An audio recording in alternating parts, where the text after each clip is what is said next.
지피지기면 백전백승. 병을 알고 나를 알아야 산다! 예. 자, 오늘도 이렇게 보였는데 말이죠. 여러분, 나이 60이 넘어가면은 다이어트를 해야 될까요? 아니면 안 해야 할까요? 60좀 넘으면 굳이 살을 뺄 필요는 없을 것 같아요. 살은. 그렇지. 정답이 뭡니까? 야, 그거 알면 내가 의사 가운 입고 있지. 자, 해서 저도 모르고 여러분들께서도 궁금하실 수 있어서요. 저희가 60대가 됐는데요. 다이어트에 고민이시라는 분 두 분을 저희가 이렇게 모셨습니다. 예. 반갑습니다. 어서 오세요. 안녕하세요. 예. 안녕하세요. 두 분 저 소개 좀 부탁드리겠습니다. 네, 안녕하세요. 365일 다이어트 하는 여자 만 60세 김영선이라고 합니다. 아, 예, 반갑습니다. 안녕하세요. 저도 올해 나이 60세고요. 30년 가까이 100kg가 넘었었는데 오. 갑자기 30kg 이상 빠졌어요. 오. 김금자입니다. 아, 예, 반갑습니다. 예. 아, 그럼 두 분은 어떤 사이세요? 저는 춘천에서 세탁소를 운영하고 있고요. 저희 집 옆에서 의류 수선집을 하고 있는 동갑내기 친구입니다. 아, 예, 반갑습니다. 아, 네. 다이어트를 이렇게 저렇게 좀 네, 해보셨었어요? 뭐 한약 다이어트서부터 뭐 건강식품 이런 거 아직까지 하고 있습니다. 아하. 안 그러면 빠져요. 쪘다 빠졌다가 하죠? 네, 그 폭이 어느 정도 되세요? 뭐 3kg 빠져서 6kg로 찌는 것 같아요. 근데 잠깐만요. 3kg 뺐는데 6kg 찌고. 예. 그러니까 요요가 계속 생기면서 점점 이렇게 지금 계속 쪘다 올라가고 빠졌다는데 별로 이익이 없이 예, 더, 네. 더 찌고 있는 더 찌고 상태입니다. 있는. 와.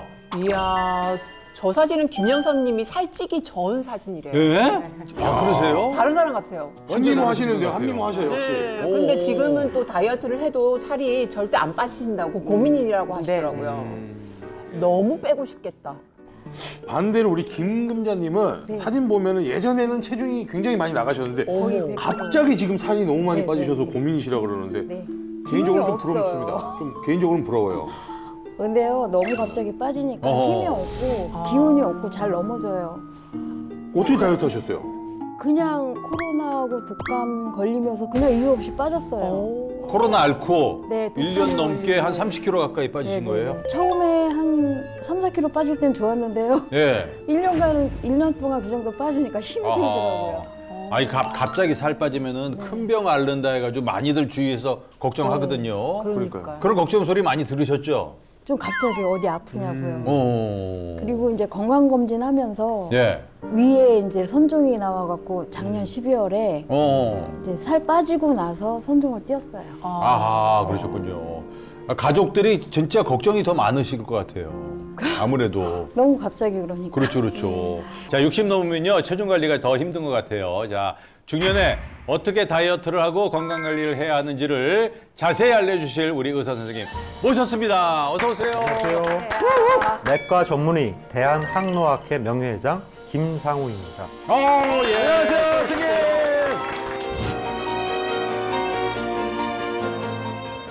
선생님, 근데 네. 60 넘으면요, 살이 찌는 게 좋아요, 빠지는 게 좋아요? 저희가 갑론을박하고 있었거든요. 이 살이 급격하게 찌거나 빼는 것보다는 이제 우리가 적절하게 유지하는 것이 중요합니다.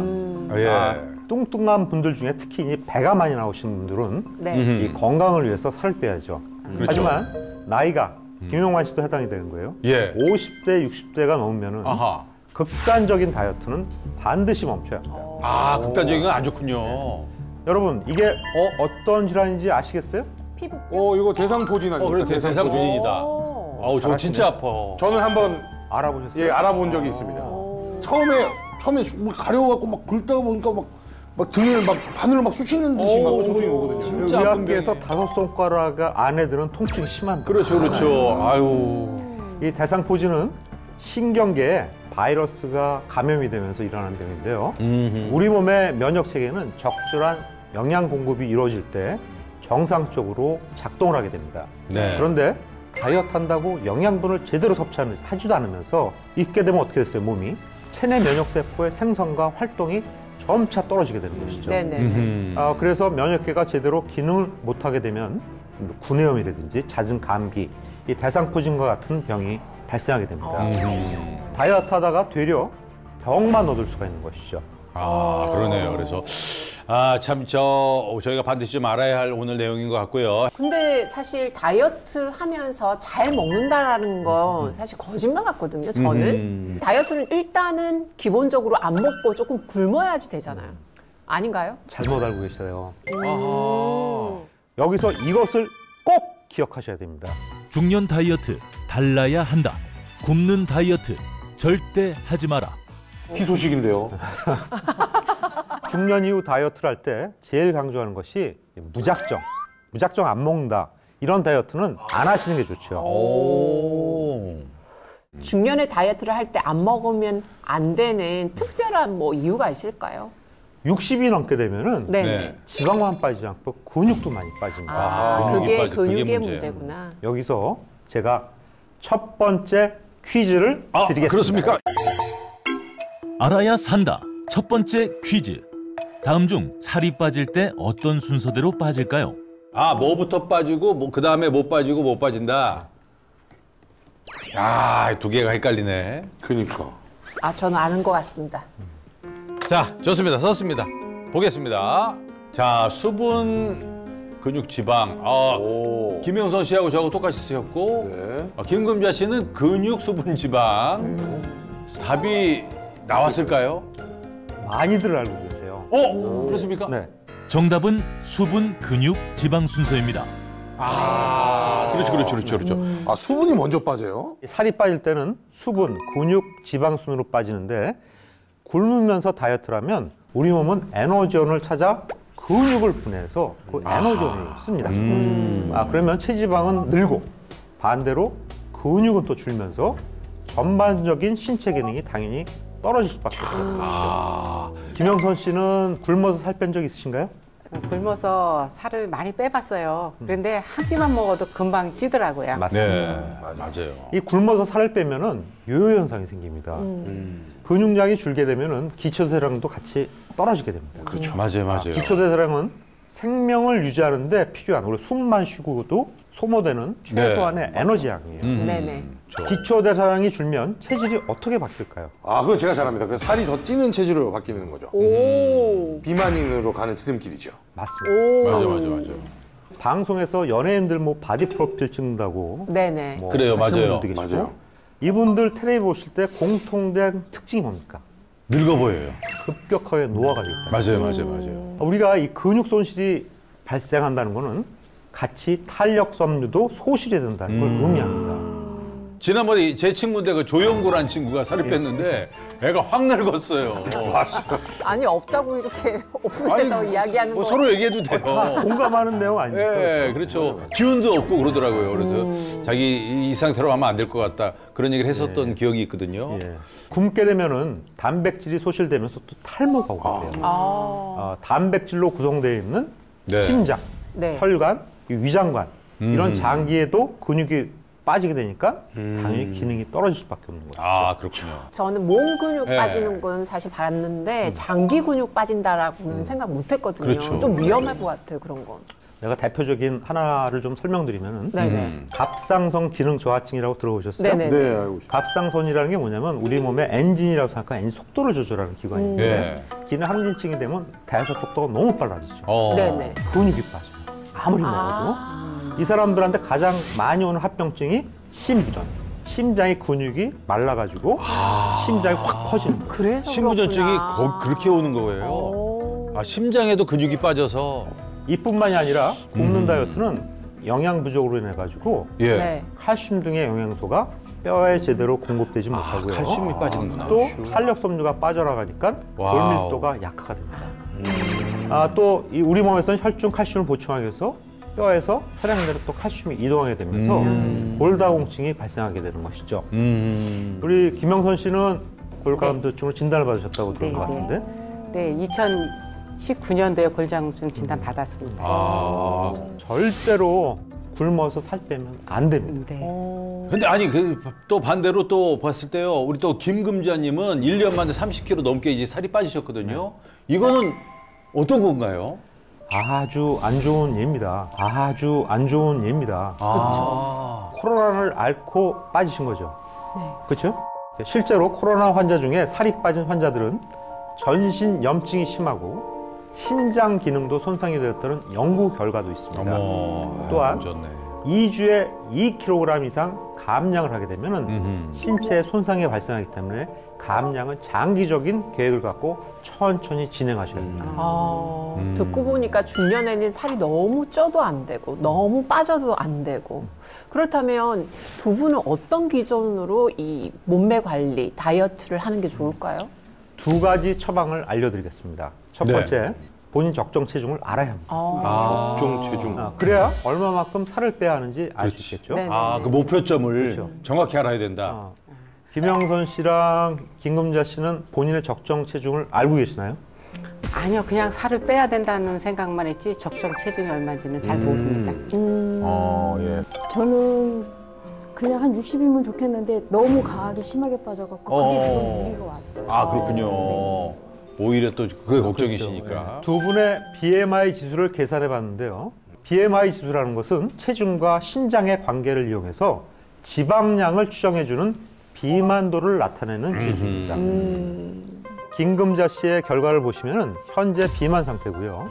60대 여성 중 상위 65%라는 거는 날씬한 순서로 봤을 때 100명 중 65등이라는 뜻입니다. 아, 65등. 다음은 우리 김영선 씨 결과인데요. 현재 고도 비만 직전의 비만 상태입니다. 그리고 60대 여성 중에 95%, 즉 100명 중 95등이라는 얘기입니다. 어이구. 거의 꼴찌라고 보셔야죠. 그래 뒤에 5명이 있어요. 네. 아니 근데 감량을 하시긴 하셔야겠네요. 그러게요. 그렇죠. 둘 다 체중 감량을 좀 하시는 게 아하. 좋겠습니다. 네. 두 번째 퀴즈를 드리겠습니다. 두 번째 퀴즈.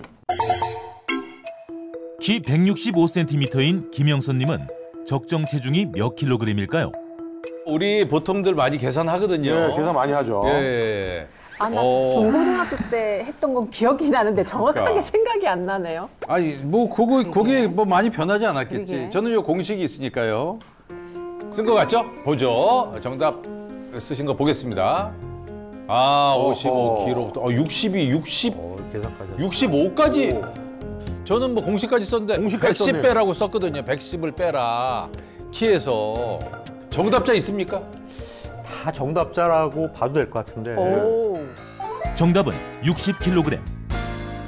아하. 60 딱 쓰신 분 있나요? 네, 박남배. 박남매. 아, 박남매. 야, 오늘 좋아. 키가 165cm인 여성은 60kg 정도면 적정 체중입니다. 살을 뺄 때는 나의 적정 체중을 알아야 되는데요. 그래서 목표가 생기겠죠. 네. 보통 BMI 지수로 계산하는데 이게 어렵잖아요. 그렇죠? 그렇죠. 몰라요. 잘. 좀 더 쉬운 방법을 알려드리자면 남자는 본인 키에서 105에서 110을 빼면 되고요. 예. 여자는 본인 키에서 100에서 105를 빼면 됩니다. 아, 그렇군. 아니, 근데 남녀가 왜 다른 거예요, 저거 참? 저는. 왜냐면 남자는 근육이 많잖아요. 뼈도 그러니까. 그래서 한 이것 5kg 때문에, 정도 더. 사실은 더 중요한 게 건강상은 허리둘레입니다. 허리둘레가 더 중요합니까? 살이 찌더라도 허리둘레 살이 찌면 안 돼요. 특히. 그렇군요. 나이가 들면 이 내장 지방이 쌓여서 배가 나오거든요. 네, 네네네. 맞아요. 그러면서 이제 복부 비만을 알 수 있는 허리둘레 사이즈가 굉장히 중요합니다. 숙녀분들한테 질문 드려서 죄송한데 네. 김영선 씨, 김금자 씨는 허리둘레가 어떻게 되세요? 저는 96cm입니다. 저도요. 두 분 친구 똑같아요? 서로 바지 바꿔 입어도 되겠네요. 같다고 좋아하실 상태 같지는 않고 아하, 예. 여자는 85cm 이상, 그러니까 33.5인치죠. 남자는 90cm, 35.4인치 이상이면은 복부 비만으로 보고 관리하셔야 돼요. 아, 이거 간당간당하네. 왜냐하면 이 복부 비만이 있으면 대장암 발생률이 엄청나게 증가하게 됩니다. 또 대장암 얘기까지 나오니까. 대장암으로 또 연결이 되네요, 이게 또. 그러니까요. 내장 비만, 즉 복부 비만이 있으면 안 좋은 질환들이 너무너무 많아요. 실제로 허리둘레가 여성은 37.4인치인 95cm 이상, 예. 남성은 39.4인치인 100cm 이상이 되면은 심각한 복부 비만이면서 예. 이 대장암 발병 위험이 예. 무려 53%까지 높아요. 53%? 와. 엄청난 아우. 수치다. 엄청나네요. 이 내장 지방은요 모든 질환의 하나의 도화선이 됩니다.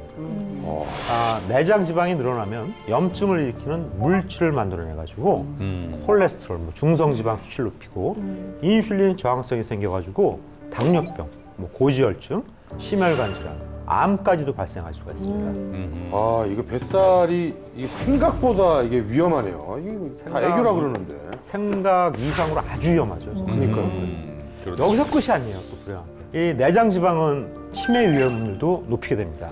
네. 65세 이상 남녀 중 정상 체중이어도 복부 비만이 있으면 남성은 15%, 여성은 23%의 치매 위험이 증가하게 됩니다. 아우, 치매도. 허리둘레가 110cm 이상이면 남성은 63%, 여성은 58%까지 와. 치매 위험이 높아지게 됩니다. 와. 아니, 너무 높네. 치매 위험까지 높아진다고 하니까 진짜 이거 뱃살 관리를 해야겠네요, 네, 우리가. 정말 해야겠네요. 아. 치킨도 다 껍데기 까고 먹고 삼겹살도 비계 다 떼고 먹는데도 왜 이렇게 살이 찌는지 모르겠습니다. 다이어트를 하면 우리 대부분 네네. 김영선 씨처럼 지방을 아예 안 드시는 분들이 꽤 많습니다. 네. 여기서 세 번째 퀴즈를 드리겠습니다. 예. 네. 한국인은 건강을 위해서 단백질과 지방 중 무엇을 더 많이 먹어야 할까요? 어머나, 이게 무슨 문제야, 이게? 말도 안 되는데. 뭐나요? 아니, 이거는 함정이 있나? 그러니까요. 말도 안 돼. 이게 이게 이상한데? 뭐야? 단백질과 지방이라니. 올백을 기대하면서. 어? 그러게요. 그렇죠. 예, 저도 올백 같네. 올백 같아요, 단백질이라고 느낌에. 생각하는데. 예. 자, 저희가 쓴 답 보여드리겠습니다. 미리 박수 한번 칩시다. 단백질은 사실 평상시 때 먹는 것보다 좀 더 먹어야지 근육이 많이 생기니까. 맞아. 아니, 엄마 입장에서 애한테 줄 때 어떤 걸 더 주겠어요? 그렇죠? 단백질도 더줄것 같아요. 단백질 더 주죠, 뭐. 그렇죠. 네. 야, 기름 닭고기를 떠먹는 주지, 거라. 닭껍데기를 주진 않잖아요. 그렇지. 그러니까. 정답은 지방. 네? 예? 저 이거는 제 못 제목이 받아들이겠어요. 진짜 우리가 좀 배워야겠어요. 이건 좀 알아야겠어요. 우리가 이제 일반적으로 네. 지방하면 뭐가 제일 먼저 떠오릅니까? 삼겹살 비계. 예, 그렇죠. 그런 기름이죠, 지방. 불포화 지방이라고 그래서 왜. 이제 건강 프로 많이 하셔가지고 잘하시네요. 예, 그렇죠. 보통 지방을 기만의 적, 피해야 할 영양소라고 생각하고 안 드시는 분들이 꽤 많아요. 네. 물론 지나치게 많이 먹으면 건강에 매우 안 좋습니다. 예. 그런데 기본 3대 영양소가 제가 뭐라 그랬죠? 탄수화물, 단백질. 지방, 단백질. 단단지. 훌륭합니다. 지방도 필수 영양소 중 하나이기 때문에 네네. 꼭 섭취해야 합니다. 지방은 우리 몸의 중요한 에너지원이에요. 네. 탄수화물이나 단백질은 1g당 4칼로리 정도 나오지만 네. 예. 지방은 그 배가 넘습니다. 9칼로리 정도로 높은 열량을 제공하는데 아, 오. 에너지원의 또 훌륭한 하나의 그 자원이 됩니다. 그렇겠네요. 또 이게 어떤 역할을 하게 되냐면 세포막을 형성하고 뇌를 둘러싼 이 뇌막이라고 그러죠. 예. 이 부분이 대부분이 지방으로 이루어져 있고 또 체온을 유지하는 데도 굉장히 중요한 역할을 하게 됩니다. 그렇군요. 지방이 하는 역할이 굉장히 많네요. 근데 지방 종류가 굉장히 많잖아요, 선생님. 네. 뭐 아무 지방이나 먹어도 되는 겁니까? 어떻습니까? 그건 아닙니다. 어. 고등어 같은 등푸른 생선, 네. 견과류, 아보카도, 올리브오일 같은 불포화 지방을 드시면 좋고요. 네. 육류와 같은 포화 지방도 우리 몸에 필요하기 때문에 약간은 드셔야 합니다. 마요네즈, 마가린, 케이크, 감자튀김 같은 트랜스 지방은 아주 적게, 가능하면 안 드시면 더 좋습니다.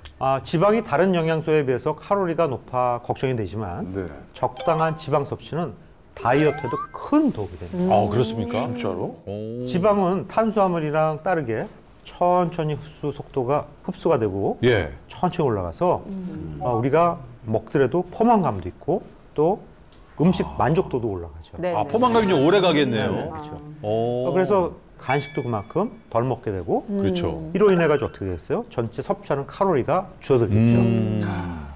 다이어트를 할 때도 지방을 먹어서 에너지원으로 쓰고 남는 지방은 운동을 해서 없애야지 지방을 아예 안 먹으면 안 된다는 것이죠. 저 처음 알았어요. 이게 다이어트 할 때도 지방을 먹는 게 필요하다. 이게 진짜 제가 꼭 알아야 될 그 상식인 것 같습니다. 그러니까요. 중요한 논문이 하나 나왔습니다. 네네. 네. 보통 이제 다이어트, 뭐가 살이 빠지고 음식 갖고 체중 조절하고 하는 게 예. 논문이 보통 6개월 이상 장기간 추적하는 게 거의 힘들어요. 근데 이건 2년간 추적 관찰한 와우. 데이터인데 예. BMI 수치가 평균 30일인 사람을 대상으로 해가지고 하나는 저탄수화물 식사, 네. 하나는 지중해식이 식사 아시죠? 네. 메디터리언 다이어트. 그다음에 저지방 식사를 해계해서 2년간 추적 관찰을 했어요. 저지방 식사가 체중 감소에 효과적이지 않습니다. 예, 맞아요. 살이 보통 2, 3개월까지 같이 빠집니다. 네. 같이 그다음에 빠지다가 갑자기 한 9개월 때부터 차이가 벌리면서 올라가기 올라가요. 시작하죠. 오, 그러네요. 반면에 탄수화물을 적게 먹고 지중해식이라는 분들은 몸무게가 2년 가까이도 꾸준하게 유지가 되는 걸 볼 수가 있습니다. 네. 아, 그러네요. 즉 체중 감량할 때는 장기적인 효과를 보려면은 저지방 식사를 피하는 것이 굉장히 중요하다는 얘기입니다. 아, 진짜로. 선생님, 다이어트 한다고 무조건 지방을 안 먹으면 안 되겠네요, 이거. 지방 섭취가 중요한 이유가 또 있습니다. 아, 또 있습니까? 여기서 제가 마지막 퀴즈를 드리겠습니다. 다음 중 지방이 있어야만 흡수율이 높아지는 비타민을 모두 고르세요. 마지막 고르세요예요? 퀴즈는 너무 어렵다. 모르겠네요. 나도 모르겠어. 지금까지 우리가 문제 중에 모두 고르세요는 처음 나왔어요. 그렇죠, 그렇죠. 네. 자, 다 적었죠? 제가 힌트 많이 드립니다. 많이 드려요. 보겠습니다. 박영재 동생, 영재 동생, 전부 다 포함? 다 포함이죠. 다예요, 다. 정답은 1번과 4번. 와우! 두 분 맞추셨네요. 네네. 그러게요. 기분 좋으십니까? 예. 자, 여러분들 그 당근 많이 드시죠? 네, 당근은 좋아합니다. 당근에는 비타민 A, 눈 건강에 굉장히 좋습니다. 맞아요. 비타민 D는 뼈를 튼튼하게 하고 네. 면역력 및 근력에 또 도움을 주게 됩니다. 그리고 비타민 E는 노화의 주범, 활성산소를 없애게 되고 오호. 또 칼슘을 뼈로 보내서 흡수를 돕게 하는 게 비타민 K입니다. 야. 이 비타민을 지용성 비타민이라고 하고요. 지용성 비타민이 뭔가요? 물에 녹지 않고 지방에 녹는 성질을 갖고 있는 비타민을 지용성 비타민이라고 하고 반대로 물에 녹는 거를 수용성 비타민이라고 하죠. 지방이 있어야지만 지방과 함께 체내 흡수가 됩니다. 만약에 지방이 부족하게 되면 몸에 흡수가 잘 안 되겠죠. 그렇죠. 맞습니다. 맞아요. 네. 지방이 부족하면 흡수가 잘 되지 않아서 몸에 꼭 필요한 지용성 비타민이 결핍이 되겠죠. 그래서 지방. 그 전달해주는 귀한 그 일을 하는 게 지방이군요. 야, 다이어트 할 때도 지방이 필요하다는 걸 저는 오늘 처음 알게 됐습니다. 모르고 있는 사람 되게 많을 텐데. 무턱대고 지방 줄이면 큰일 날 수 있겠어, 진짜. 중년 다이어트는 이 단순히 살을 빼는 게 목적이 아닙니다. 내가 더 건강해지기 위해서 인체에 우리가 무리 감각에 장기적으로 보고 천천히 감량을 하시고 특히 건강에 치명적인 내장 지방 감량에 조금 더 신경을 쓰시고 집중하셨으면 좋겠습니다. 중요한 말씀입니다, 진짜. 또 네. 오늘 누누이 말씀드리지만 절대 굶으면 안 된다. 네. 그렇죠. 네. 적당량의 양질의 지방을 꼭 섭취하시고 이를 통해서 균형 잡힌 식사를 또 하시고 운동도 하면서 몸에 무리가 가지 않는 건강한 다이어트를 하시길 바랍니다. 네. 자, 오늘 중년 다이어트에 대해 유익한 강의를 해주신 우리 김상훈 선생님. 감사합니다. 예. 감사합니다. 알아야 산다. 네. 여러분 나이가 이제 40, 50, 60 이렇게 해가 갈수록 이제 군살 빼는 게 정말 힘들잖아요. 네, 더 힘들어요. 맞습니다. 맞아요. 너무 그렇죠. 힘들죠. 그래서 제가 오늘 쫄쫄 굶지 않고 잘 먹으면서 건강하게 다이어트 할 수 있는 방법을 알려드리려고 아하, 합니다. 이것도 희소식인데. 네. 잘 먹고 건강한. 일단 다 마음에 드는 용어들이에요. 네. 그러니까요. 잘 먹고 건강한 중년 다이어트를 돕는 땡땡땡땡 어떤 선물일지 궁금하시죠? 예, 네, 너무 너무 궁금하죠. 궁금합니다. 예. 빨리 알려주세요. 현기증나. 네, 여러분 근데 살을 빼야지 내가 마음을 먹으면 멀리하는 음식은 바로 지방이 많거나 또 탄수화물이 많은 음식이에요. 맞습니다. 맞아요. 그래서 한 연구진이 굉장히 재미있는 연구를 한번 해봤는데요. 네. 비만한 성인들에게 5일 동안 지방과 탄수화물이 많은 맛있고 살찌는 음식을 똑같이 줬어요. 네. 그리고 나서 두 그룹으로 나눕니다. 그리고 다시 5일 동안 음식을 주는데 네. 한쪽은 지방만 30%를 줄이고요. 다른 그룹은 탄수화물만 30%를 줄인 식단을 제공을 했어요. 네. 열흘간의 식단 조절이 끝났습니다. 참가자들에게 음료와 또 맛있는 간식이 들어있는 자판기를 마음껏 사용하게 했더니 지방을 30% 줄인 그룹이요. 더 많은 칼로리의 음식을 찾았다고 해요. 오, 지방 쪽이 더. 그러면서 이제 요요가 되는 거죠. 또 특히 이제 임신과 출산을 경험하신 어머님들은 좀 더 아실 것 같은 게 우리 여자들 임신 초기에 입덧하면은 잘 못 먹어가지고 오히려 임신 전보다 살이 빠졌다가 입덧 끝나자마자 어떻게 되죠? 살쪄요. 살찌죠. 폭발하죠. 엄청 맞아. 먹잖아요. 네, 엄청 먹습니다. 땡겨요. 다이어트 할 때 지방을 이제 많이 줄이게 되면요. 네. 이렇게 입덧 후에 식욕이 폭발하듯이 네. 다이어트가 끝나고 나서 식욕이 더 늘어가지고요. 살이 정말 그 전보다 더 찔 수 있다는 사실을 기억하시면 좋겠습니다. 네네. 아. 앞에서도 우리 배우셨지만 지방은 우리 몸에 꼭 필요한 영양소거든요. 네. 네. 이제 단백질보다 더 많은 양을 섭취하셔야 합니다. 또 지방을 제대로 섭취하지 않게 되면 우리의 뇌가 제대로 작동하지 못할 수 있습니다. 아, 뇌까지요? 뇌가요? 네. 아, 지방이랑 뇌랑도 상관이 있어요? 왜냐하면 우리 뇌는요 많은 양의 지방으로 구성이 되어 있어요. 네네. 따라서 지방을 섭취를 잘 해줘야 뇌에도 영양이 공급될 수가 있거든요. 네. 진짜로? 여기서 후반전 첫 번째 퀴즈 드리겠습니다. 네. 사람의 뇌는 지방이 몇 %를 차지할까요? 뇌에 지방이 있다고? 뇌 지방이 잠깐 근데 보기가 두 가지인데 30이랑 60이에요? 너무 높다. 아니 우리 옛날에 그 아이디어 개그 아이디어 낼 때 잘 못 내고 그러면 야 너 뇌에 지방 꼈어? 맞아요. 그랬잖아요. 그러니까 그렇게 너 지방에서 생각 못해 그랬는데 지방이 진짜 껴있네? 그래요. 한번 적었으니까 한번 볼까요? 역시 둘선 씨하고 저는 네, 통하는 우리는, 게 있네. 좀 안정적으로 그래도. 그렇죠. 정답은 2번 60%. 정말. 우와. 아, 잠깐만 뇌가 이거는- 지방이 60%나 돼. 절반 이상이 지방이라고? 그렇습니다. 굉장히 놀랍죠. 네, 저는 수분이라 그러면 또 이해가 가는데 지방이라고 한 번도 생각해 본 적 없어요. 사실 뇌는 100% 단백질이다. 라고 해도 저는 믿을 거거든요. 근데 사실 지방이 많다는 것 자체가 너무 놀랍네요. 네, 인간의 뇌는요 거의 네. 60%가 지방이에요. 어. 그래서 우리가 지방 섭취가 부족하면 우리 뇌를 구성하는 성분조차 제대로 만들어낼 수가 없죠. 따라서 뇌 기능 장애는 물론이고요. 나아가서는 질병으로도 이어질 수 있기 때문에 그런 연구 결과 발표가 굉장히 많이 나와 있습니다. 이제 뇌 건강을 위해서라도 이제 기름기 많은 음식 먹어도 되겠네. 또 저렇게 얘기하는 사람들이 있어요. 그럼요. 이거 제대로 좀 잡아주셔야 돼요. 예? 지방이 정말 뇌에 필요한 필수 영양소긴 하지만 건강을 위해서는 착한 지방과 나쁜 지방을 꼭 가려서 드셔야 돼요. 우리 영재 씨가 좋아하는 삼겹살. 예. 저 삼겹살 구울 때 기름 빠지잖아요. 아, 좋죠. 기름 식으면 어떻게 돼요? 그거 하얗게 굳어요. 하얗게. 그쵸. 발뒤꿈치처럼. 그거 안 좋아요. 좋지 않죠. 눈으로 직접 한번 보여드릴게요. 그게 맛있는데. 돼지 비계로 만든 라듐유예요. 네. 이 안에는 아까 말씀드린 나쁜 지방, 네. 포화지방이 약 40% 들어가 있습니다. 근데 이렇게 포화지방이 많으면 상온에서 고체 형태를 유지해요. 그렇죠. 뒤집어 볼까요? 비교가 안 뭐예요? 떨어지죠. 네. 안 떨어져. 떨어지지 않아요. 굳어지면 저렇구나. 네, 그렇습니다. 근데 우리 이 포화지방을 많이 먹게 되면요, 우리 혈액이 어떻게 될까요? 굳어지겠죠. 혈액안이 그렇게 되는 거예요? 찐득찐득. 탁해지나요? 그렇죠. 오. 포화지방을 많이 드시면 우리의 혈액은 보시는 것처럼 기름이 가득 찰 수가 있어요. 네, 저렇게 되는구나. 하였네 진짜. 아니 근데 저렇게 되니까 너무 무서운데요? 저게 저는? 이제 막힐 수도 있고 저런 것 때문에 네. 각종 병이 생기는 거군요. 그렇습니다. 영재 씨를 이해를 더 돕기 위해서 네. 제가 정말 이게 혈관 속에서 어떤 문제를 일으킬 수 있는지 실험으로 한번 보여드릴게요. 네. 아, 예, 좋습니다. 이런 거 좋아. 아, 정상혈관은 이렇게 흐르는. 피가 저렇게 잘 흘러가는데 네네네. 아, 당연히 저렇게 되지. 그렇죠.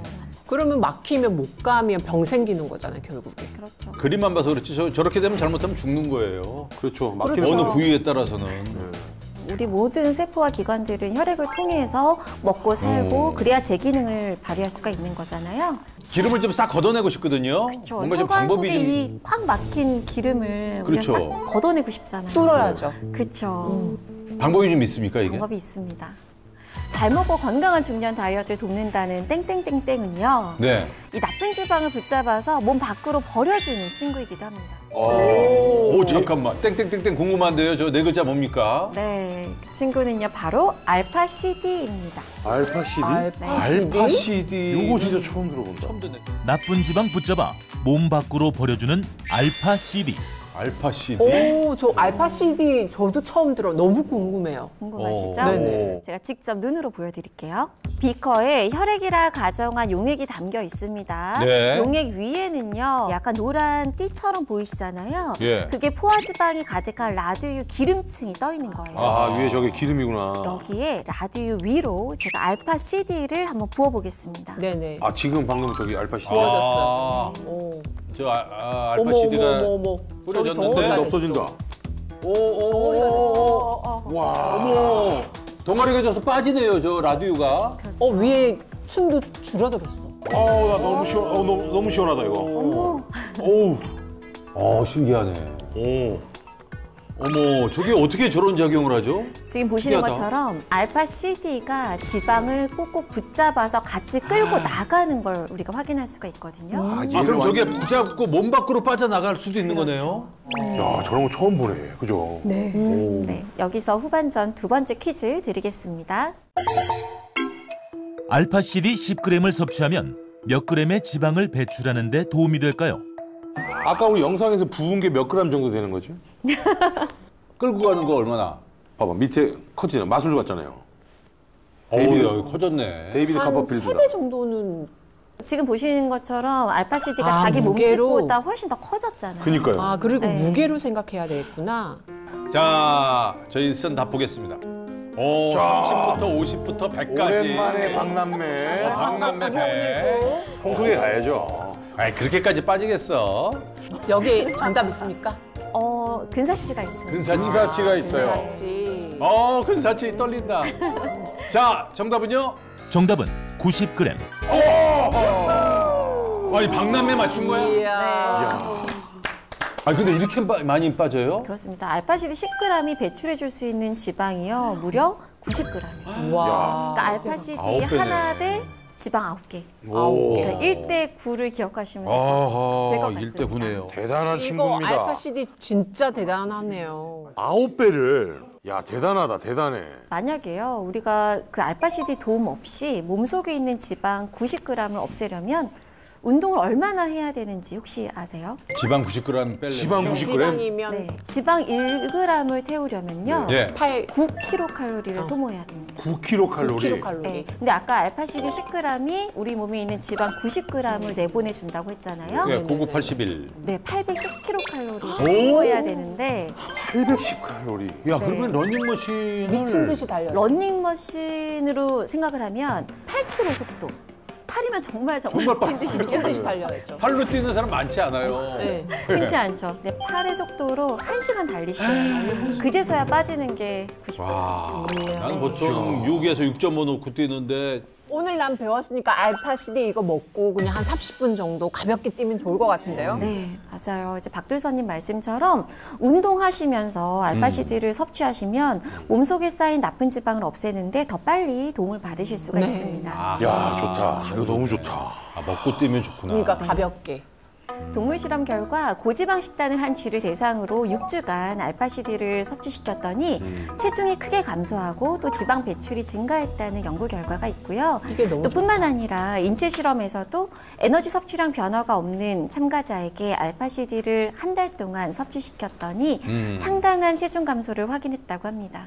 그나저나 이 알파 CD가 대체 어떤 원리로 지방을 빼주는 걸까요, 선생님? 짠!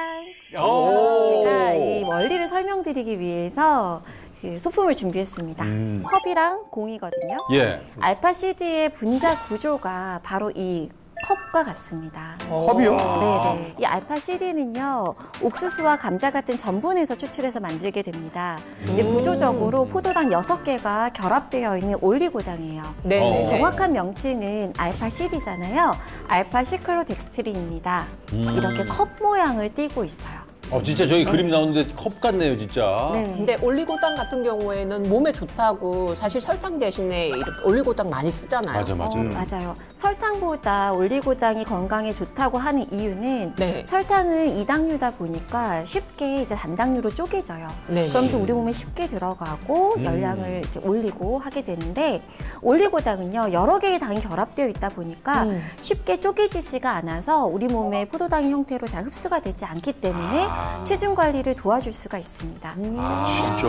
안 쪼개져서 몸에 흡수가 안 된다. 그렇습니다. 알파시딘은 포도당이 6개가 결합된 올리고당이고요. 그 분자 구조가 굉장히 특이해요. 모양이 이렇게 컵처럼 생겨서 예. 네네. 지방을요 컵 안으로 가득 담아서 어허. 몸 밖으로 배출될 수 있도록 도와주는 거죠. 몸 밖으로 배출될 수 있도록 도와주는 거죠. 야, 신기하다. 지방을 야. 퍼낸다 이런 느낌이네요. 내가 처음 들었어. 이 알파시디가 컵처럼 생겼다고 했죠. 네네. 이게 특이하게 예. 그 친수성의 성질과 친지성의 성질을 둘 다 가지고 있어요. 어. 그 지방을 쏙 담아주는 요 안쪽은요. 네. 지용성 성분과 잘 결합하게 구조적으로 만들어져 있고요. 그래서 지방이랑. 네, 이 바깥쪽은 수용성 성분과 잘 결합을 하게 되어 있습니다. 예. 그래서 지방을 요 안에 싹 넣어서 오. 혈액을 타고 우리 몸속을 잘 이동하다가 바깥으로 지방을 같이 배출할 수 있게 도와주는 거죠. 너무 신기하다. 아, 이 원리적으로 들으니까 이해가 되네요, 이해가 우리가. 되시죠? 쏙쏙 들어오는데요. 네. 아. 이것도 영상으로 한번 보여드릴게요. 야. 봐도 신기하다. 딱 정말 이해돼요. 신기해요. 다시 보니까 놀랍네, 진짜. 아. 이대로. 그런 원리니까 저게 빠져나오는 이대로 거군요. 빠져나간다는 거죠. 여러분 전반전 강의에서 선생님께서 먹지 말아야 할 지방이 있다고 알려주셨는데 네. 영재 씨 기억하세요? 알죠. 트랜스 지방 아닙니까? 트랜스 지방. 아, 알고 계시네요. 지방의 아버지예요. 그럼요. 모든 지방을 관할하고 있어요. 제가 지금 손에 들고 있는 이 마가린이 네. 대표적인 트랜스 지방인데요. 아, 저 마가린 참 맛있는데. 저 마가린으로 이게 호떡 구워 먹어도 맛있고, 그렇지. 저 식빵 싹 해갖고 그렇지. 먹으면 옛날 토스트 아줌마들이 저거 그러니까요. 아유, 그만 이제 두 분 맛있잖아. 그만하세요. 아, 예, 예, 예. 사실 마가린으로 만든 토스트만 맛있는 게 아니죠. 트랜스 지방이 많이 들어있는 음식 중에 맛있는 음식들이 굉장히 많습니다. 맞아요. 참 많아요. 포테이토. 지금 나오네. 와. 근데 진짜 다 좋아하는 거 아니에요? 사실 저기 제가 싫어하는 게 하나도 없습니다. 야, 이렇게 맛은 좋지만 건강에는 좋지 않은 트랜스 지방. 맞아요. 이게 섭취하게 되면 알고 심장 먹어야 돼. 건강 또 혈관 건강에 굉장히 좋지 않은데요. 그래서 미국 심장학회에서는 하루 트랜스 지방 섭취량을 아주 조금으로 규정하고 있습니다. 여기서 후반전 세 번째 퀴즈 드릴게요. 미국 심장학회에서 권고하는 트랜스 지방 일일 섭취량은 몇 그램일까요? 마가린이요. 네. 그 품은 얼마나 될까요? 이거요. 한 숟갈 풀면. 이게 힌트인데. 아, 힌트구나. 힌트요? 아, 그래요? 잠깐만요.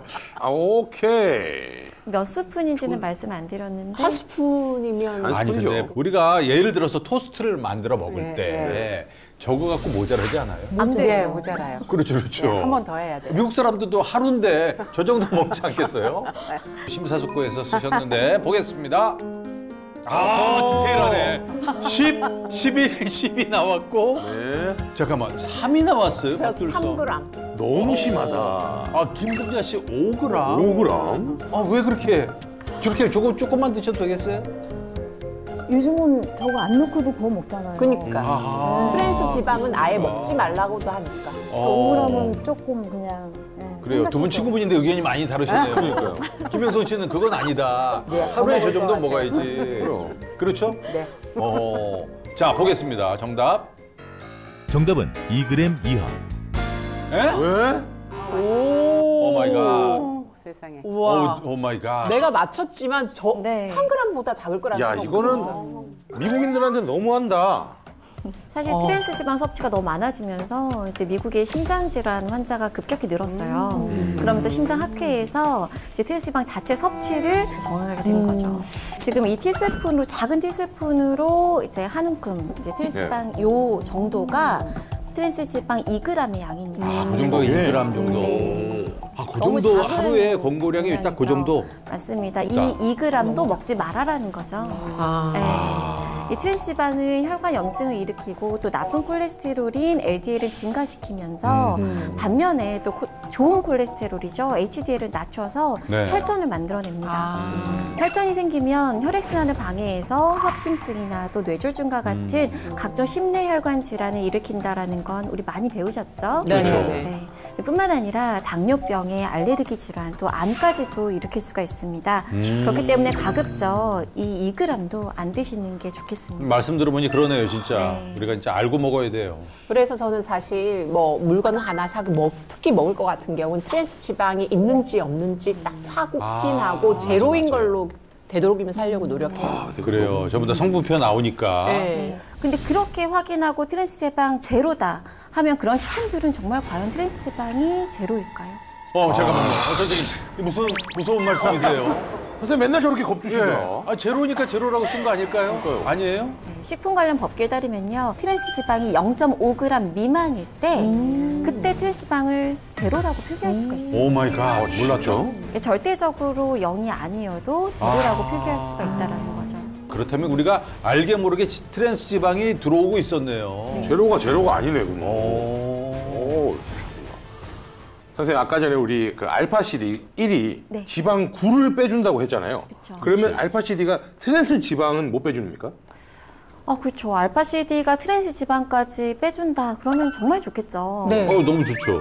여기서 후반전 마지막 퀴즈 드리겠습니다. 알파시디는 나쁜 트랜스 지방도 배출시켜줄 수 있다. 없다. 이거는 있지, 무조건.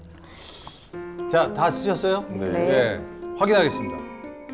뭐라고? 저랑 김금자님은 맞아요. X를 쓴 사람이 있다고요? 맞아. 인생을 조금 편안하게 아니야. 이게 뻔하잖아. 너무 뻔하게 얘기하시니까. 전원 정답이 나올 줄 알았는데. 그니까요. 잠깐만, 그렇게 제자 버리듯이 그렇게 얘기하시는 거예요? 정답이 그럼 뭡니까? 정답은 제가 직접 눈으로 보여드리겠습니다. 여기 물 위에 둥둥 떠 있는 게 대표적인 트랜스 지방 마가린을 녹인 거예요. 네네네. 그럼 이 마가린에 알파시디를 한번 넣어볼게요. 네. 이때 그러면 그대로 버티고 있으면은 우리가 정답이네. X가. 어떻게 될까요? 아이고, 저거 내려오네 또. 여기 심하게 저 내려오네. 위에 딱 잡고 내려오잖아요. 저 봐요. 거의 다 데리고 내려가는데요. 아하. 근데 너무 좋다. 오군요, 답은. 그러면. 너무 좋다. 알파시디가 포화지방뿐 아니라 나쁜 트랜스 지방 배출에도 도움을 줄 수 있다. 5가 정답입니다. 야, 이거는 제가 틀렸지만 보면서 좀 뭔가 뻥 뚫리는 시원함이 있네요. 예. 자, 알파시디. 그러니까 저렇게 나쁜 지방 다 빼서 나가니까 좀 피를 깨끗하게 만드는 데 도움이 될 것 같습니다. 네, 그렇습니다. 지방이 함유된 식사를 하고 알파시디를 섭취하지 않은 쪽은 네. 중성지방 수치가 오른 반면 네. 식사 후 알파시디를 섭취한 쪽은 3시간 뒤에 중성지방 수치가 떨어진 게 보이실까요? 또 건강한 성인을 대상으로 한 또 다른 연구에서는요. 2개월간 알파시디를 섭취한 결과 체중뿐만 아니라 총 콜레스테롤 또 나쁜 콜레스테롤인 LDL까지 감소했음을 확인했습니다. LDL도. 여기 계신 5분 중에 당뇨병이 있는 분 손 한번 들어보실까요? 항상 두 분이 당뇨병. 계시구나. 항상 이쯤 되면 나 작아지게끔 병캐 먹고 당뇨병이 맨날. 있는 분들이라면 더더욱이 꼭 알파시디를 섭취해 보시기를 진짜? 권해드립니다. 그렇군요. 건강한 성인 그룹에게 인슐린 반응에 영향을 주지 않고 탄수화물 50g과 알파시디를 섭취시킨 결과 식후 2시간에 혈당 수치가 감소했다는 연구 결과가 있기 때문입니다. 아니, 두 분 앞으로 운동하시면서 맛있는 거 좀 마음껏 드시고 네, 하시면 알파시디 좋을 먹으면 거예요. 될 것 꼭 같아요. 알파시디 함께 드시면서 네. 하시면 다이어트에 도움이 될 것 네. 같습니다. 예. 자, 선생님, 알파시디 섭취 시에 좀 이렇게 주의해야 할 사항 어떤 게 있을까요? 알파시디는 일반 식품이에요. 그래서 네. 부작용이나 따로 섭취 권고량은 없는데요. 네. 대부분의 인체 적용 시험을 봤을 때 하루 6g에서 10g 정도 권장해 드립니다. 또 알파시디는 식이섬유 함유량이 많기 때문에 너무 많이 과도하게 섭취했을 때는 복통이나 더부룩한 증상이 생길 수가 있어요. 적정량의 섭취가 중요할 것 같습니다. 또 마지막으로 임산부, 수유부, 또 특이 체질의 경우에는 전문의와 상담 후에 섭취하시길 권장해 드립니다. 알아야 산다 오늘 전후반 우승자는요. 박남매 되겠습니다. 아우, 야. 무엇보다도 혈관 관리 그리고 혈당 관리 필요하다는 거를 제가 이렇게 몸소 느끼고 하니까요. 알파시디 맛이라도 네. 볼 수 있게 네. 저 포함해서 이렇게 많은 분들 좀 맛을 좀 볼 수 있겠습니까? 더? 예? 좀 주시면 안 될까요? 좋습니다. 혈관 건강 챙기시라고 또 영재 씨 지방 쏙 빼시라고 어머나. 알파시디에 드리겠습니다. 아, 예. 좋다. 감사합니다. 한번 그럼 저희 감사히 먹겠습니다. 삼겹살 먹었다 치고 어허. 네.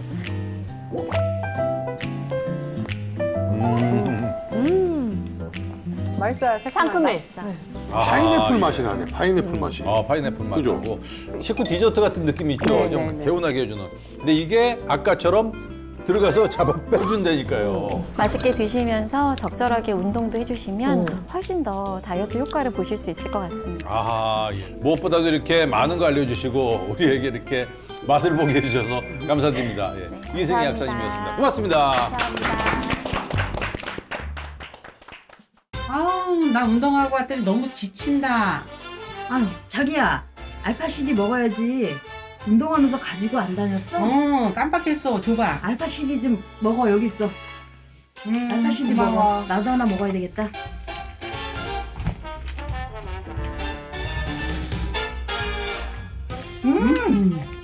알파시디 건너 뛰지 말고 잘 챙겨 먹고 운동하는데 도움이 된다니까. 많이 그래, 먹고. 그래. 아유, 우리는 살부터 빼야 돼. 그래, 그치? 나는 당뇨가 있어서 알파시디 부지런히 먹고 해야지.